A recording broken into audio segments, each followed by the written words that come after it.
Hello, folks. Thank you for joining me this afternoon. This is another episode of Spilling Tea. Now, for once, this is not really going to cover JD as much as it covers some of our community, and this will be the only time I speak about this on video. I do apologize ahead of time if I do curse during this video. I do apologize for it. This is just something I feel really strongly about. So, that said, my name is Tiffany Daniels, also known as the Lady Autist, and what we're going to talk about this afternoon is the hoax performed on two entirely different communities by Truthy and Mrs. McGoo. Now, before I get into my anger, I want to get into why. So it's going to be story time for you all. So as all of you who watch my channel know, and as Rob and Zod and Gary know, I am a huge part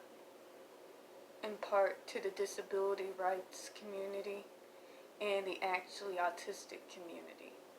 And it's basically the entire reason I started making videos and being on Twitter in the first place, because due to life circumstances beyond my control, I had been out of the movement for some time, and I felt, especially with the pandemic, that this was really time to reach out to my fellows and the community, just to reach out, see how we're doing, talk about resources, and doing some education for folks during this time.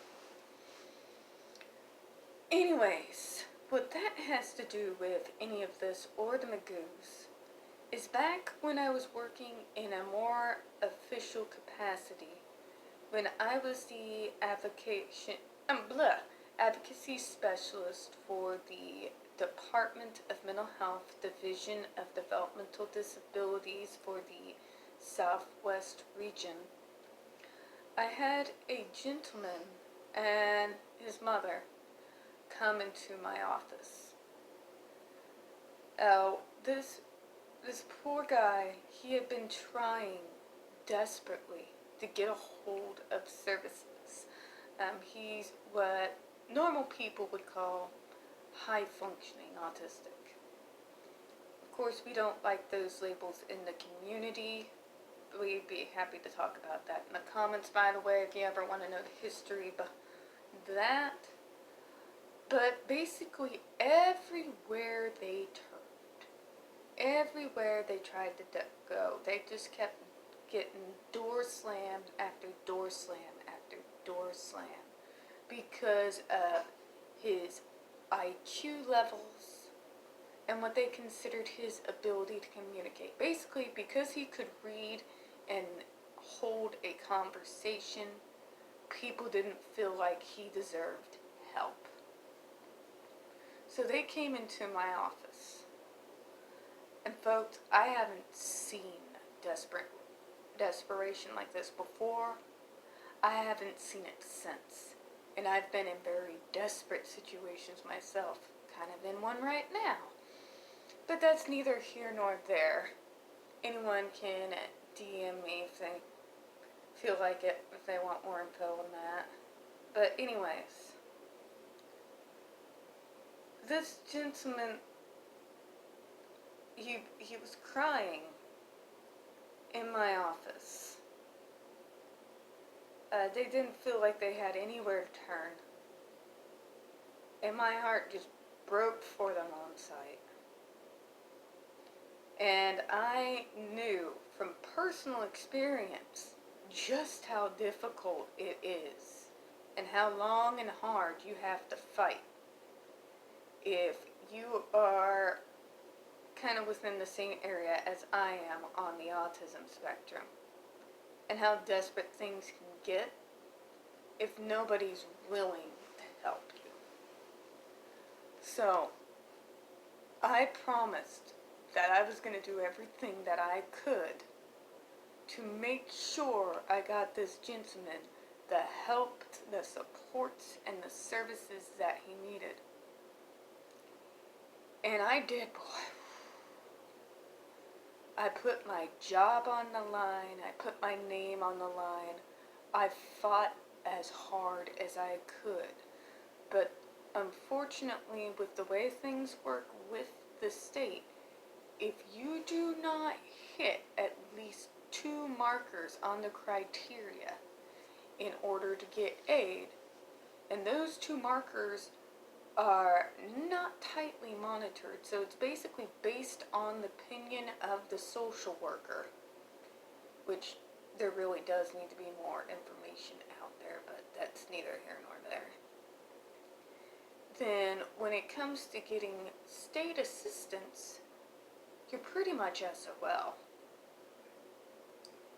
So unfortunately, in spite of how hard I fought, I was unfortunately unable to get him services with my office. Now, when I see a problem, I usually think, well, if that didn't work, let's go back to the drawing board and let's see if there's another avenue we could try.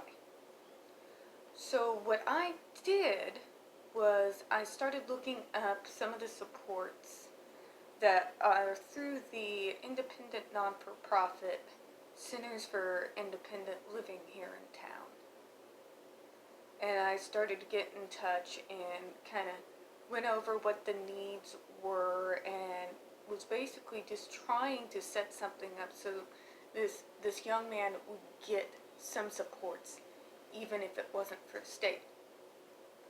What I had no idea of knowing at the time was when I was trying to find those resources for him, this young man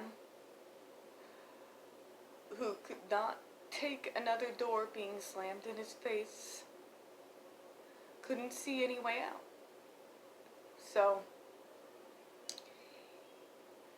tied a rope to the ceiling fan in his room, and he hung himself.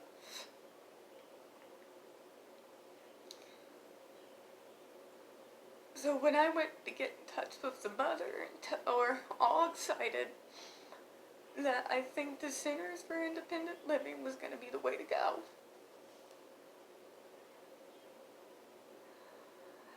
she told me. And I felt like I failed.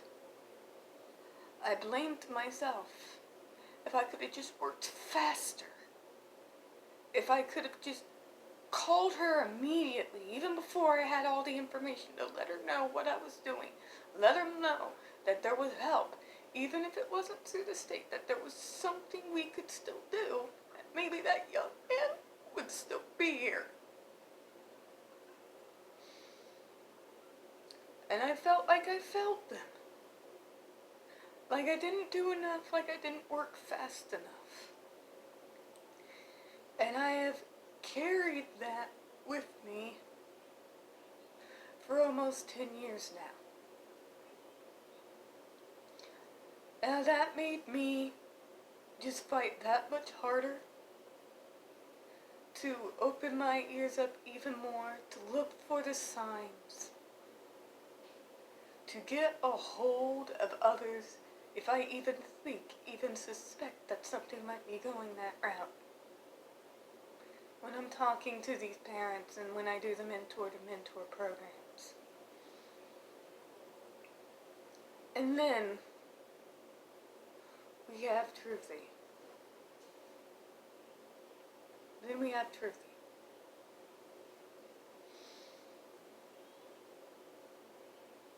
I don't know what personal issues he and Mrs. McGoo are going through. I'm not going to pretend that I do.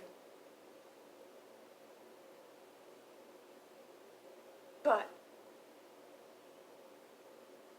when you use suicide as a way Hold on, give me a moment.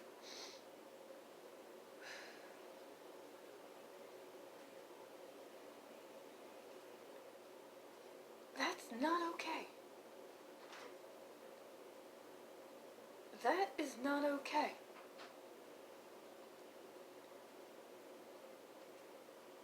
Now, unfortunately, I have a kind of morbid, dark sense of humor. So last night, after I got off the stream with the glare, I went back and I talked a little with my roommate, and there was some inappropriate jokes, I'm not gonna lie.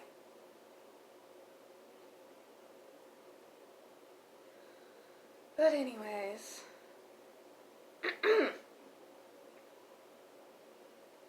if you are in a desperate situation, you have things going on, yet you have 3.2 subscribers who subscribe to you, they're members of your channel, they watch your advertisements to help you if you're monetized, they give you their hard-earned money during a time of pandemic, when there is a lot of us, especially those of us in the disability community, who are finding it impossible to find jobs. Who have to negotiate and renegotiate with landlords to keep a roof over their heads. And you don't even have the decency to just come on here and say, hey, look, I can't handle this right now. I'm really sorry. For the moment, I'm going off of all platforms. There's some personal things. There's some things in my life that I need to get straightened out. But instead, you go and fake your death. You have people who care about you. You have people who may not know you in your day-to-day life, but will sit there and blame themselves, asking themselves, just like I did, how could I have failed them? How could I have done that? Maybe if I called, maybe I've done this or that. And you've had these people blaming themselves the entire Christmas season. And people say people with autism have no empathy. Entirely different subject, but my brain's going in circles right now. And then you're going to come on and you're going to get defensive? No. No.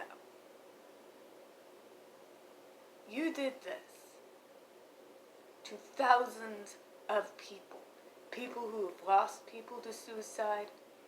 People who've been in official capacities. Who have felt like failures because they let people down. And you're going to come on here and say, oh, I'm sorry. And you're only doing it to cover your own ass. That wasn't an apology. It doesn't sound like you give a damn about the people you hurt. The people who were second guessing themselves. The people who cried for you. When I heard the news of his suicide, autistics, we love our routines, right? We don't do well without our routines. We go into what I call fog mind, where we can barely even actually operate. And I actually had to stop my routine because I felt so sick. I was upset about it. And it took me back to that one gentleman I couldn't help. And then to find out it was all hoax. Nah. And you're gonna come at me, and all of these people will go, oops, my bad, but I'm not a scammer.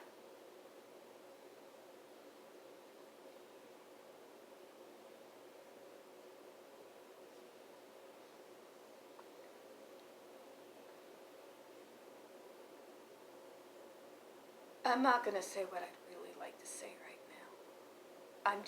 I'm disgusted. I'm infuriated.